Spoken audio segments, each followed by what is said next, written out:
Hi friends, welcome back to my channel my dream girl ಭಾಗ 65. Oops, ಯಾಕೆ ತಾರಕ್ ಹೀಗೆ ಮಾಡ್ತಾ ಇದ್ದೀಯಾ? ನನಗೆ ಇಷ್ಟವಿಲ್ಲ ಅಂತ ಹೇಳಿದರೂ ನಿನಗೆ ಅರ್ಥವಾಗುತ್ತಿಲ್ಲವೇ? ಯಾಕೆ ಹೀಗೆ ಪದೇ ಪದೇ ಬೇಡ ಅಂದರೂ ನನ್ನ ಮೇಲೆ ಬೀಳುತ್ತೀಯ? ನಿಜಕ್ಕೂ ನಿನ್ನ ಮುಖ ನೋಡಿದರೇನೆ ನನಗೆ ಅಸಹ್ಯವಾಗುತ್ತಿದೆ ಅಂದ್ಲು. ಸಾಹಿಯ ಮಾತಿಗೆ ಒಂದು ಕ್ಷಣ ತಾರಕ್ ಮನಸ್ಸು ಚುರುಕಂದರೂ ಕೂಡ ಮತ್ತೆ ಸಾಹಿಯನ್ನು ಸಾಮಾನ್ಯ ಸ್ಥಿತಿಗೆ ತರಬೇಕೆಂದರೆ ಅದು ತನ್ನ ಪ್ರೀತಿ ದೊಡ್ಡತನದಿಂದಲೇ ಸಾಧ್ಯ ಎಂದು ಮನಸ್ಸಿನಲ್ಲಿ ಅಂದುಕೊಂಡು ಮತ್ತೆ ಸುಂದರವಾಗಿ ನಗುತ್ತಾ, ಹಾಗಾದರೆ ಮುಖ ನೋಡಬೇಡ, ನನ್ನ ಕಣ್ಣುಗಳಲ್ಲೇ ನೋಡು ಡಾರ್ಲಿಂಗ್, ಇನ್ನೇನು ನೋಡಿದರೂ ನನಗೆ ಏನೂ ಅಭ್ಯಂತರವಿಲ್ಲ ಅಂದುಕೋ, ಅದು ಬೇರೆ ವಿಷಯ ಎಂದು ತುಂಟತನದಿಂದ ಕಣ್ಣು ಹೊಡೆದ ತಾರಕ್ ತುಂಟತನಕ್ಕೆ ಸಾಹಿತ್ಯ ಅಸಹನೆಯಿಂದ ಮುಖ ತಿರುಗಿಸಿಬಿಟ್ಟಳು.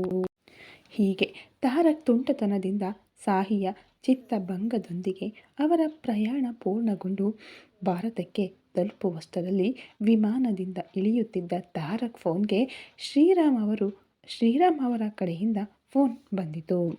ಲಿಫ್ಟ್ ಮಾಡಿ ಹೇಳಿ ಡ್ಯಾಡ್ ಅಂದ ತಾರಕ್ ಸಾಮಾಜಿಕ ಜಾಲತಾಣದಲ್ಲಿ ಬಂದ ಸುದ್ದಿ ನೋಡಿದಾಗಿನಿಂದ ಚಾನೆಲ್ನವರು ನಿಮಗಾಗಿ ನಮ್ಮ ಮನೆಯ ಸುತ್ತಲೇ ಸುತ್ತುತ್ತಿದ್ದಾರೆ, ಈಗ ನೀವು ಭಾರತಕ್ಕೆ ಬರುತ್ತಿದ್ದೀರಿ ಎಂದು ಸುದ್ದಿ ಲೀಕ್ ಆಗಿದೆಯೇನೋ, ಕ್ಯಾಮರಾ ಮೈಕ್ ಹಿಡಿದುಕೊಂಡು ಏರ್ಪೋರ್ಟ್ನಲ್ಲಿ ನಿಮಗಾಗಿ ರೆಡಿಯಾಗಿದ್ದಾರೆ ಎಂದು ಹೇಳಿದರು.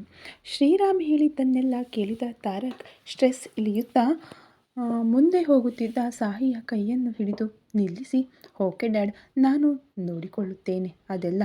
ಪ್ರೆಸೆಂಟ್ ನಮ್ಮ ಮನೆಯ ಮುಂದೆ ಯಾರಾದರೂ ಮಾಧ್ಯಮದವರು ಇದ್ದಾರಾ ಎಂದು ಕೇಳಿದ.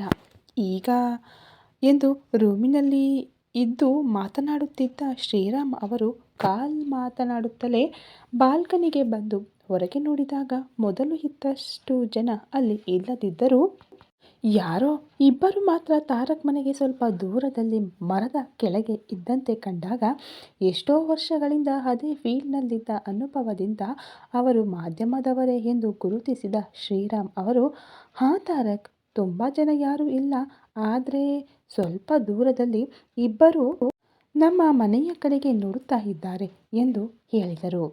ಓಕೆ ಡ್ಯಾಡ್, ನಾನು ನೋಡಿಕೊಳ್ಳುತ್ತೇನೆ, ಯು ಡೋಂಟ್ ವರಿ ಎಂದು ಕಾಲ್ ಕಟ್ ಮಾಡಿ ಸಾಹಿಯ ಕಡೆ ನೋಡಿದಾಗ ಆಗ ತಾರಕ್ ತನ್ನ ಕೈಯನ್ನು ಹಿಡಿದಾಗಿನಿಂದ ಹೇಗೆ ಬಿಡಿಸಿಕೊಳ್ಳಬೇಕೆಂದು ಶತ ಪ್ರಯತ್ನ ಮಾಡುತ್ತಾ ಫೇಲ್ ಆಗುತ್ತಿದ್ದಳು. ಒಂದು ಕೈಯಲ್ಲಿ ಕ್ಯೂಟಿಯನ್ನು ಮತ್ತೊಂದು ಕೈಯಲ್ಲಿ ಸಾಹಿಯನ್ನು ಹಿಡಿದುಕೊಂಡಿದ್ದ ತಾರಕ್ ಬ್ಲೂಟೂತ್ ಬಳಸಿದ್ದನು. ಸಾಹಿಯ ಪ್ರಯತ್ನಗಳಿಗೆ ನಗುತ್ತಲೇ ಮತ್ತೆ 2 ಕಾಲ್ಸ್ ಮಾಡಿಕೊಂಡ ನಂತರ ಸಾಹಿಯನ್ನು ಮತ್ತಷ್ಟು ಹತ್ತಿರಕ್ಕೆ ಎಳೆದು, ಏನಿದು ಡಾರ್ಲಿಂಗ್, ನನ್ನಿಂದ ದೂರವಾಗಬೇಕೆಂದು ನೆವರ್, ಅಂತಹ ಆಸೆಗಳನ್ನೇನು ಇಟ್ಟುಕೊಳ್ಳಬೇಡ ಎಂದು ರನ್ವೇ ಇಂದ ಎಕ್ಸಿಟ್ ಕಡೆಗೆ ಹೋಗದೆ ಮತ್ತೊಂದು ಕಡೆಗೆ ಕರೆದುಕೊಂಡು ಹೋಗುತ್ತಿದ್ದಾನೆ. ಸಾಹಿ ಕಿರಿಕಿರಿಯಾಗಿ, ತಾರಕ್, ಇಲ್ಲಿ ಎಲ್ಲಿಗೆ? ನಾವು ಮನೆಗೆ ಹೋಗುತ್ತೀವಲ್ಲ ಅಂದಳು. ನೋ ಡಾರ್ಲಿಂಗ್, ನಾವು ಮನೆಗೆ ಹೋಗುತ್ತಿಲ್ಲ, ನಿನ್ನನ್ನು ಕಿಡ್ನಾಪ್ ಮಾಡುತ್ತಿದ್ದೇನೆ ಅಂದನು, ಏನೋ ರಹಸ್ಯ ಹೇಳುತ್ತಿರುವಂತೆ. ಕಿಡ್ನಾಪ್ ಎಂದು ಕಣ್ಣುಗಳನ್ನು ದೊಡ್ಡದಾಗಿ ತೆರೆದು ಗಟ್ಟಿಯಾಗಿ ಕಿರುಚಿದಳು ಸಾಹಿತ್ಯ. ಸಾಹಿಯ ಕಿರುಚಾಟಕ್ಕೆ ಹೊರಗೆ ಹೋಗುತ್ತಿದ್ದವರು ಇತ್ತ ತಿರುಗಿ ತಾರಕ್ ಅವರ ಕಡೆ ನೋಡುತ್ತಿದ್ದರೆ, ತಾಯಿಯ ಕಿರುಚಾಟಕ್ಕೆ ತಾರಕ್ನ ಭುಜದ ಮೇಲೆ ಆರಾಮವಾಗಿ ಮಲಗಿದ್ದ ಕ್ಯೂಟಿ ಕೂಡ ನಿದ್ದೆಯಿಂದ ಎದ್ದು ವಿಚಿತ್ರವಾಗಿ ನೋಡಿದಳು. ಡಾರ್ಲಿಂಗ್, ಯಾಕೆ ಅಷ್ಟು ಜೋರಾಗಿ ಕಿರುಚಿದೆ? ನೋಡು, ಅವರೆಲ್ಲ ನಮ್ಮನ್ನೇ ನೋಡುತ್ತಿದ್ದಾರೆ, ಮೇಲಾಗಿ ನನ್ನ ಏಂಜಲ್ನನ್ನು ಡಿಸ್ಟರ್ಬ್ ಮಾಡದೆ ಎಂದು ಕ್ಯೂಟಿಯನ್ನು ಜೋಕೈಯುತ್ತಿದ್ದರೆ, ಮತ್ತೇಕೆ ನೀನು ನನ್ನನ್ನು ಕಿಡ್ನಾಪ್ ಮಾಡುತ್ತಿದ್ದೇನೆ ಅಂದೆ ಎಂದು ಅಷ್ಟೇ ಗಟ್ಟಿಯಾಗಿ ಕೇಳಿದಳು ಸಾಹಿತ್ಯ.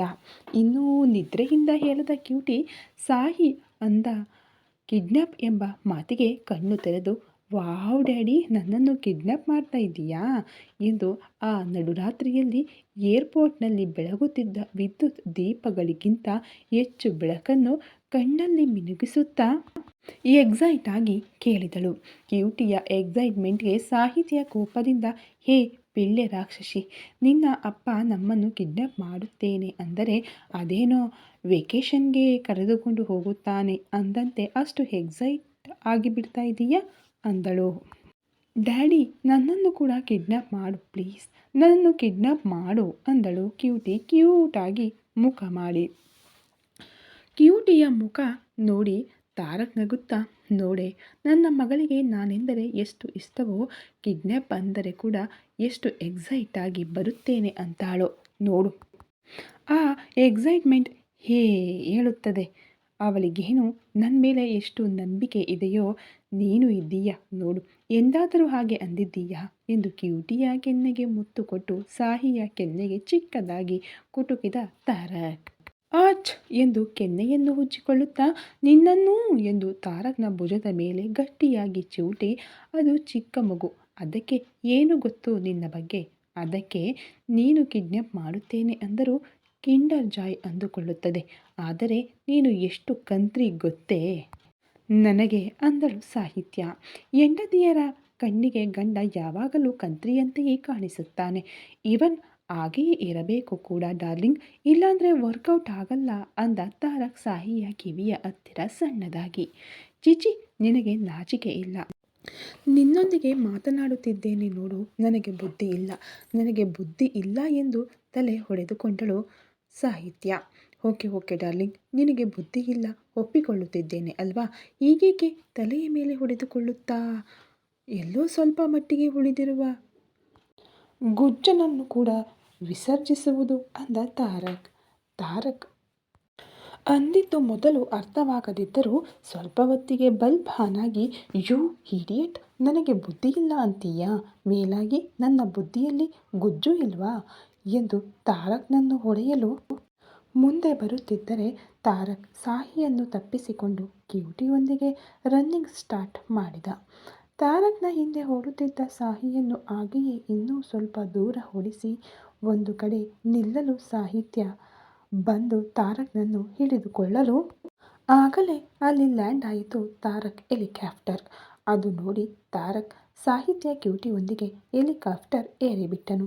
ತನ್ನ ಅಸಿಸ್ಟೆಂಟ್ಗೆ ಕಾಲ್ ಮಾಡಿ ಅವರ ಲಗೇಜ್ ತೆಗೆದುಕೊಂಡು ಮನೆಗೆ ಹೋಗುವಂತೆ ಹೇಳಿದ. ಅಂದರೆ ತಾರಕ್ ಅಸಿಸ್ಟೆಂಟ್ ಮೂವಿ ಟೀಮ್ನೊಂದಿಗೆ ಅದಕ್ಕಿಂತ ಮೊದಲೇ ಭಾರತಕ್ಕೆ ಹೊರಟಿದ್ದರಿಂದ ಈಗಾಗಲೇ ಅವನು ಭಾರತಕ್ಕೆ ರೀಚ್ ಆಗಿ ಏರ್ಪೋರ್ಟ್ನಲ್ಲೇ ಕಾಯುತ್ತಿದ್ದ. ಶ್ರೀರಾಮ್ ಸೂಚನೆಗಳಂತೆ. ಸೊ ಹಾಗೆ ತಾರಕ್ ಅವರ ಫ್ಲೈಟ್ ಲ್ಯಾಂಡ್ ಆಗುತ್ತಿದ್ದಂತೆ ತಾರಕ್ ತನ್ನ ಅಸಿಸ್ಟೆಂಟ್ಗೆ ಕಾಲ್ ಮಾಡಿದ. ತಾರಕ್ ಹೆಲಿಕಾಪ್ಟರ್ ನೇರವಾಗಿ ತಾರಕ್ ಬಿಲ್ಡಿಂಗ್ ಮೇಲೆ ಲ್ಯಾಂಡ್ ಆಗಿದ್ದರಿಂದ ತಾರಕ್ ಮನೆಗೆ ಹತ್ತಿರದಲ್ಲೇ ಇದ್ದ ಇಬ್ಬರು ಮಾಧ್ಯಮದವರು ಆ ಶಬ್ದಕ್ಕೆ ತಾರಕ್ ಮನೆಯ ಬಿಲ್ಡಿಂಗ್ ಕಡೆ ನೋಡಿ, ಅರೆ ತಾರಕ್ ಸರ್ ಹೆಲಿಕಾಪ್ಟರ್ನಲ್ಲಿ ಬಂದಿರುವಂತಿದೆ ಎಂದುಕೊಂಡು ಕ್ಯಾಮರಾಗಳು ಮೈಕ್ಗಳು ಸಿದ್ಧಪಡಿಸಿಕೊಂಡು ಗೇಟ್ ಹತ್ತಿರಕ್ಕೆ ಹೋದರು. ಹೆಲಿಕಾಪ್ಟರ್ ಇಳಿದ ತಾರಕ್ ಸಾಹಿತ್ಯ ಕ್ಯೂಟಿಯನ್ನು ಕರೆದುಕೊಂಡು ಲಿಫ್ಟ್ನಲ್ಲಿ ಅವರ ಫ್ಲೋರ್ಗೆ ಹೋಗಿಬಿಟ್ಟನು. ತಾರಕ್ ಮನೆಯೊಳಗೆ ಬಂದಾಗ ಶ್ರೀರಾಮ್ ಅವರು ಹೊರಗೆ ಅನುಮತಿಗಾಗಿ ಕಾಯುತ್ತಿದ್ದವರನ್ನು ನೋಡಿ ಕೆಳಗೆ ಬಂದಾಗ ಅವರನ್ನು ನೋಡಿದ ಪ್ರೆಸ್ನವರು, ಸರ್, ಸೂಪರ್ ಸ್ಟಾರ್ ತಾರಕ್ ಅವರು ಭಾರತಕ್ಕೆ ಬಂದು ಕೂಡ ಯಾಕೆ ಇಷ್ಟು ಸೀಕ್ರೆಟ್ ಆಗಿ ಮುಚ್ಚಿಟ್ಟರು, ಈ ವಿಷಯವನ್ನು ಯಾರೂ ನೋಡದಂತೆ ಹೀಗೆ ಏಕೆ ಹೆಲಿಕಾಪ್ಟರ್ನಲ್ಲಿ ಬಂದರು ಮನೆಗೆ, ನಿಜಕ್ಕೂ ಹೀರೋಯಿನ್ ಕಾವೇರಿ ಅವರ ವಿಷಯದಲ್ಲಿ ತಾರಕ್ ಅವರ ಪಾತ್ರ ಎಷ್ಟರ ಮಟ್ಟಿಗೆ ಇದೆ ಎಂದು ಸರಣಿ ಪ್ರಶ್ನೆಗಳನ್ನು ಕೇಳಿದರು.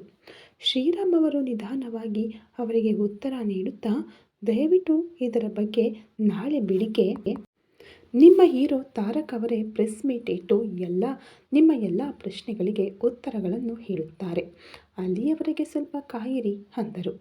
ಆದರೆ ಅವರು ಸ್ವಲ್ಪ ಆದರೂ ತಿಳಿಯಬೇಕೆಂದು, ಓಕೆ ಸರ್, ಕಾವೇರಿ ಕೇಸ್ ವಿಷಯ ಈಗ ಕೇಳುವುದಿಲ್ಲ, ಆದರೆ ತಾರಕ್ ಅವರು ಏಕೆ ಡೈರೆಕ್ಟ್ ಹೆಲಿಕಾಪ್ಟರ್ನಲ್ಲಿ ಲ್ಯಾಂಡ್ ಆದರು, ಅದು ಕೂಡ ಏರ್ಪೋರ್ಟ್ ಹತ್ತಿರ, ಕನಿಷ್ಠ ಹೊರಗೆ ಕೂಡ ಬಾರದೆ, ಇದರಲ್ಲಿ ಏನಾದರೂ ರಹಸ್ಯ ಇದೆಯೇ ಎಂದು ಕೇಳಿದರು ಆ ಇಬ್ಬರಲ್ಲಿ ಒಬ್ಬರು. ದಯವಿಟ್ಟು ಅನಾವಶ್ಯಕವಾಗಿ ನೀವೇ ಏನೇನೋ ಊಹಿಸಿಕೊಂಡು ಜನರಿಗೆ ತಪ್ಪು ಮಾಹಿತಿ ರವಾನಿಸಬೇಡಿ, ಇದರಲ್ಲಿ ಸೀಕ್ರೆಟ್ ಏನೂ ಇಲ್ಲ. ನಿಮಗೆ ಮೊದಲಿನಿಂದಲೂ ನಮ್ಮ ಕುಟುಂಬದ ಬಗ್ಗೆ ಗೊತ್ತಿದೆಯಲ್ಲ, ನಾವು ಫ್ಯಾಮಿಲಿ ಫೋಟೋಗಳನ್ನು ಯಾವಾಗಲೂ ಹೊರಗೆ ಬಿಡುಗಡೆ ಮಾಡಲು ಇಷ್ಟಪಡುವುದಿಲ್ಲ. ಮೇಲಾಗಿ ನಮ್ಮ ಮಗ ತಾರಕ್ ಜೊತೆ ಸೊಸೆ ಸಾಹಿತ್ಯ ತಾರಕ್ ಕೂಡ ಇದ್ದಾಳೆ, ಅವಳಿಗೆ ಹೀಗೆ ಪಬ್ಲಿಸಿಟಿ ಮಾಧ್ಯಮದಲ್ಲಿ ಗಮನ ಸೆಳೆಯುವುದು ಅಸಲು ಇಷ್ಟ ಇರುವುದಿಲ್ಲ. ನಮ್ಮ ರಾಜಕುಮಾರಿ ಕೂಡ ನಿದ್ರೆಯಲ್ಲಿ ಇದ್ದುದರಿಂದ ತನ್ನ ಕುಟುಂಬದ ಸದಸ್ಯರು ಡಿಸ್ಟರ್ಬ್ ಆಗುವುದು ಇಷ್ಟವಿಲ್ಲದೆ ತಾರಕ್ ಡೈರೆಕ್ಟ್ ಹೆಲಿಕಾಪ್ಟರ್ ಆಯ್ಕೆ ಮಾಡಿಕೊಂಡನು. ಅಷ್ಟೇ ಹೊರತು ನೀವು ಊಹಿಸಿಕೊಂಡಂತೆ ಅಲ್ಲಿ ಏನೂ ಅಲ್ಲ. ದಯವಿಟ್ಟು ನೀವಿನ್ನೂ ಹೋಗಬಹುದು. ಬೆಳಿಗ್ಗೆ ತಾರಕ್ ಅರೇಂಜ್ ಮಾಡಲಿರುವ ಪ್ರೆಸ್ ಮೀಟ್ಗೆ ಬಂದು ನಿಮ್ಮ ಪ್ರಶ್ನೆಗಳನ್ನು ಮುಂದುವರಿಸಿ ಅಂದರು ಶ್ರೀರಾಮ್ ಅವರು. ಅವರು ಅಷ್ಟು ಖಚಿತವಾಗಿ ಹೇಳಿದ ಮೇಲೆ ಇನ್ನು ಅವರು ಏನೂ ಹೇಳಲಾಗದೆ okay sir, thank you so much, have a nice sleep ಎಂದು ಹೇಳಿ ಹೊರಟು ಹೋದರು ಆ ಇಬ್ಬರು ಪ್ರೆಸ್ನವರು. ಒಳಗೆ ಹೋದ ಶ್ರೀರಾಮ್ ಅವರೊಂದಿಗೆ ಆಗಲೇ ಸಾಹಿತ್ಯ ಅವರನ್ನು ರೂಮ್ನಲ್ಲಿ ಬಿಟ್ಟು ಬಂದ ತಾರಕ್, ಡ್ಯಾಡ್ ಅವರು ಹೊರಟು ಹೋದರಾ ಅಂದ. ಹಾಂ ತಾರಕ್, ಈಗ ಆದರೆ ನೀನು ಮಾರ್ನಿಂಗ್ ಒಮ್ಮೆ ಪ್ರೆಸ್ ಮೀಟ್ ಇಟ್ಟು ಕೇಸ್ ವಿಷಯದಲ್ಲಿ ಸ್ಪಷ್ಟನೆ ನೀಡಬೇಕಾಗುತ್ತದೆ ಅಂದರು. ಹಾಂ ಓಕೆ ಡ್ಯಾಡ್, ನಾನು ನೋಡಿಕೊಳ್ಳುತ್ತೇನೆ ಅಂತ. ಈಗ ಸಾಹಿಗೆ ಹೇಗಿದೆ ತಾರಕ್ ಎಂದು ಕೇಳಿದರು ಶ್ರೀರಾಮ್ ಅವರು. Nothing to worry dad, she is fine, ಆದರೆ ಸ್ವಲ್ಪ ಡಿಸ್ಟರ್ಬ್ ಮೂಡ್ನಲ್ಲಿ ಇದ್ದಾಳೆ ಅಂದ. ಆ ಡಿಸ್ಟರ್ಬೆನ್ಸ್ನಿಂದ ಹೊರಗೆ ತರಬೇಕಾದ ಜವಾಬ್ದಾರಿ ನಿನ್ನದೇ ತಾರಕ್. ಅವಳು ಈಗಾಗಲೇ ನಿನ್ನಿಂದ ಲೈಫ್ನಲ್ಲಿ ತುಂಬ ಸ್ಟ್ರಗಲ್ಸ್ ಫೇಸ್ ಮಾಡಿದ್ದಾಳೆ. ಅವೆಲ್ಲ ಸಾಲದು ಅಂದಂತೆ ಈಗ ಈ ಕಾವೇರಿ ಗೋಳೊಂದು. ಇದೆಲ್ಲ ನಿನ್ನಿಂದಲೇ. ಎಷ್ಟು ಸಾರಿ ಹೇಳಿದ್ದೇನೆ ನಿನಗೆ, ಈ ಫೀಲ್ಡ್ನಲ್ಲಿ ಇದ್ದಾಗ ಯಾವಾಗಲೂ ಯಾರೊಂದಿಗೂ ಕೂಡ ಕ್ಲೋಸ್ ಆಗಿ ಇರಬೇಡ ಎಂದು. ಆದರೆ ನೀನು ಎಂದಿಗೂ ನನ್ನ ಮಾತು ಕೇಳಲಿಲ್ಲ.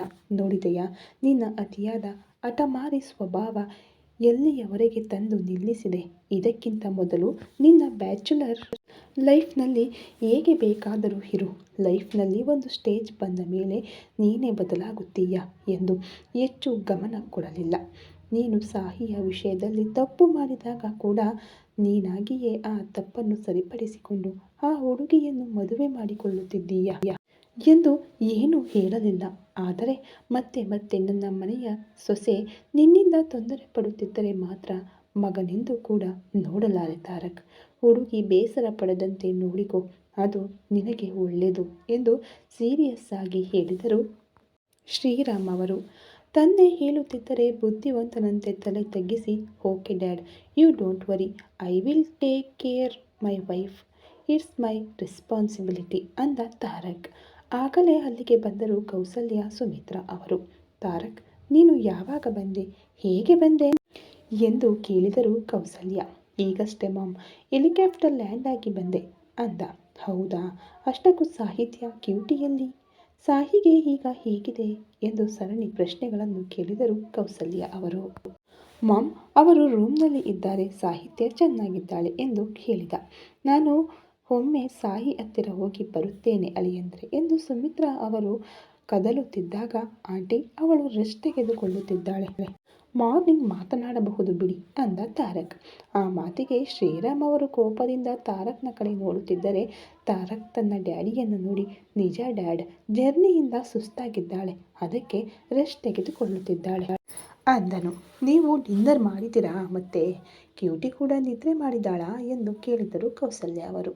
ಹಾಂ ಮಾಮ್, ನಾವು ಫ್ಲೈಟ್ನಲ್ಲೇ ತಿಂದು ಬಿಟ್ಟೆವು, ನಾನು ಕೂಡ ಟಯರ್ಡ್ ಆಗಿದ್ದೇನೆ, ಪ್ಲೀಸ್ ಹೋಗಿ ರೆಸ್ಟ್ ತೆಗೆದುಕೊಳ್ಳುತ್ತೇನೆ ಎಂದು ಹಿಂದಿರುಗಿ, ಅಯ್ಯೋ ಈಗಲೂ ಇಲ್ಲೇ ಇದ್ದರೆ ನನ್ನ ಡ್ಯಾಡಿ ಇನ್ನೂ ಕ್ಲಾಸ್ ಎಕ್ಸ್ಟೆಂಡ್ ಮಾಡುವಂತಿದೆ ಎಂದುಕೊಂಡು ಲಿಫ್ಟ್ ಏರಿ ಹೊರಟು ಹೋದ ಅವರ ಫ್ಲೋರ್ಗೆ. ತಾರಕ್ ರೂಮಿನೊಳಗೆ ಬರುವಷ್ಟರಲ್ಲಿ ನಿದ್ರೆಯಲ್ಲಿದ್ದ ಕ್ಯೂಟಿಗೆ ಡ್ರೆಸ್ ರಿಮೂವ್ ಮಾಡಿ ಒದ್ದೆ ಬಟ್ಟೆಯಿಂದ ಕ್ಲೀನ್ ಮಾಡಿ ನೈಟ್ ವೇರ್ ಹಾಕಿ ತಾನು ಫ್ರೆಶ್ ಆಗಲು ಆಗಲೇ ವಾಶ್ರೂಮ್ನೊಳಗೆ ಹೋಗಿದ್ದಳು ಸಾಹಿತ್ಯ. ತಾರಕ್ ಬರುವಾಗ ಸಾಹಿ ಎಲ್ಲಿಯೂ ಕಾಣಿಸದಿರುವಾಗ ವಾಟರ್ ಸೌಂಡ್ಗೆ ಫ್ರೆಶ್ ಆಗುತ್ತಿದ್ದಾಳೆ ಎಂದುಕೊಂಡು ಕ್ಯೂಟಿಯ ಪಕ್ಕದಲ್ಲೇ ಬೆಡ್ ಮೇಲೆ ಅಡ್ಡವಾಗಿ ಮಲಗಿದ ತಾರಕ್ ಸ್ವಲ್ಪ ಹೊತ್ತು ಕ್ಯೂಟಿಯನ್ನು ಮುದ್ದು ಮಾಡಿ ಫೋನ್ ಓಪನ್ ಮಾಡಿ ಸಾಮಾಜಿಕ ಜಾಲತಾಣದ ಆ್ಯಪ್ ಓಪನ್ ಮಾಡುತ್ತಿದ್ದಂತೆಯೇ ವಿಪರೀತವಾಗಿ ಕಾವೇರಿ ಬಗ್ಗೆ ನ್ಯೂಸ್ ಬೇರೆ ಬೇರೆ ಕಥನಗಳಲ್ಲಿ ಹಲ್ಚಲ್ ಮಾಡುತ್ತಾ ಟ್ರೆಂಡಿಂಗ್ನಲ್ಲಿ ಇದೆ. ಅದರಲ್ಲಿ 1-2 ಚಾನಲ್ಗಳಲ್ಲಿ ತಾರಕ್ ಹೆಸರು ಕೂಡ ಕೇಳಿ ಬರುತ್ತಿದೆ. ಇದರಲ್ಲಿ ತಾರಕ್ನ ಪಾತ್ರ ಎಷ್ಟಿದೆ? ಕಾವೇರಿಗೆ ತಾರಕ್ಗೆ ಲಾಂಗ್ ಟೈಮ್ ರಿಲೇಷನ್ ಕೂಡ ಇದೆ. ಹಾಗಾದರೆ ಇದೆಲ್ಲ ತಾರಕ್ಗೆ ಗೊತ್ತಿಲ್ಲದೆ ಇತ್ತ. ನಿಜಕ್ಕೂ ಕಾವೇರಿ ಕಿಡ್ನಾಪ್ ಮಾಡಿದ್ದು ಯಾರನ್ನು? ಹೀಗೆ ಬೇರೆ ಬೇರೆ ಕಥನಗಳು ಪ್ರಶ್ನೆಗಳ ರೂಪದಲ್ಲಿ ತಾರಕ್ನನ್ನು ಉಸಿರುಗಟ್ಟಿಸಲು ಸಿದ್ಧವಾಗಿವೆ ಸಾಮಾಜಿಕ ಆ್ಯಪ್ಸ್ಗಳಲ್ಲಿ.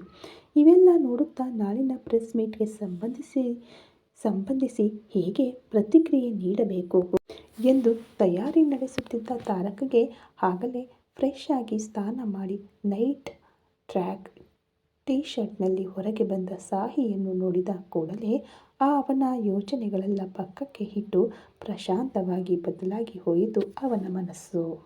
ತಾರಕ್ ಒಳಗೆ ಇದ್ದಂತೆ ನೋಡಿದ ಸಾಹಿತ್ಯ ಕೂದಲಿಗೆ ಕಟ್ಟಿದ ಟವಲ್ ಬಿಚ್ಚಿ ಕೂದಲೆಲ್ಲ ಒಂದು ಸೈಡ್ಗೆ ಹಾಕಿ ಟವಲ್ನಿಂದ ಒರೆಸುತ್ತಿದ್ದರೆ ಇನ್ನೂ ಒಣಗದ ಕೂದಲಿನಿಂದ ನೀರ ಹನಿಗಳು ಕುತ್ತಿಗೆಯ ಮೇಲೆ ಸೇರಿ ಬಿಳಿಯ ಕುತ್ತಿಗೆಯ ಮೇಲೆ ಮಂಜಿನ ಮುತ್ತುಗಳಂತೆ ಮಿಂಚುತ್ತಿದ್ದವು. ಆ ನೀರ ಮುತ್ತುಗಳನ್ನು ನೋಡುತ್ತಿದ್ದ ತಾರಕ್ನ ಗಂಟಲಿನಲ್ಲಿ ಅಲ್ಲಿಯವರೆಗೆ ಇದ್ದ ದಾಹ ಸೇರಿ ಆ ದಾಹವನ್ನು ತೀರಿಸಿಕೋ ಎಂದು ಮನಸ್ಸು ಹಠ ಮಾಡುತ್ತಿದ್ದರೆ ಒಮ್ಮೆಲೇ ಕೂದಲನ್ನು ಹಿಂದಕ್ಕೆ ಹಾಕಿ ಆ ಆಸೆಗಳಿಗೆ ಬ್ರೇಕ್ ಹಾಕಿದಳು ಸಾಹಿತ್ಯ. ಎನ್ನುತ್ತಾ ಇದ್ದಲ್ಲಿಯೇ ಬೋರಲು ಮಲಗಿ ಮತ್ತೆ ತನ್ನನ್ನೇ ನೋಡುತ್ತಿದ್ದಾನೆ ತಾರಕ್ ರೆಪ್ಪೆ ಮಿಟುಕಿಸದೆ. ಕೂದಲು ಒರೆಸುವುದು ಮುಗಿದಿದ್ದರಿಂದ ಪಕ್ಕದಲ್ಲೇ ಇದ್ದ ಹ್ಯಾಂಗರ್ಗೆ ಟವಲ್ ಹಾಕಿ ಕಬೋರ್ಡ್ನಲ್ಲಿ ಮೇಲೆ ಸೆಲ್ಫ್ನಲ್ಲಿ ಇದ್ದ ಹೇರ್ ಡ್ರೈಯರ್ಗಾಗಿ ಕಾಲಿನ ಬೆರಳುಗಳ ಮೇಲೆ ನಿಂತು ಅದು ತೆಗೆದುಕೊಳ್ಳಲು ಕೈಗಳನ್ನು ಮೇಲೆತ್ತಿದಳು. ಅಷ್ಟೇ, ಇನ್ನೇನಿದೆ. ತಾರಕನ ದೇಹದ ಭಾಗಗಳು ಮತ್ತೆ ಅವನ ಮೇಲೆ ಯುದ್ಧ ಘೋಷಿಸಿದವು. ಮತ್ತೆ ಈ ಬಾರಿ ಯುದ್ಧ ಯಾವ ರೇಂಜ್ನಲ್ಲಿ ಇರುತ್ತದೋ ನಾವು ಕಾಣೆವು. ಈ ಕಥೆ ಇನ್ನೂ ಮುಂದುವರಿಯುತ್ತದೆ ಫ್ರೆಂಡ್ಸ್. ದಯವಿಟ್ಟು ವಿಡಿಯೋಗಳು ಇಷ್ಟ ಆಗ್ತಾ ಇದ್ದರೆ ಲೈಕ್ ಮಾಡಿ, ಶೇರ್ ಮಾಡಿ, ಕಮೆಂಟ್ ಮಾಡಿ, ಹಾಗೆ ಸಬ್ಸ್ಕ್ರೈಬ್ ಮಾಡಿಕೊಂಡು ವಿಡಿಯೋ ನೋಡಿ. Thank you so much.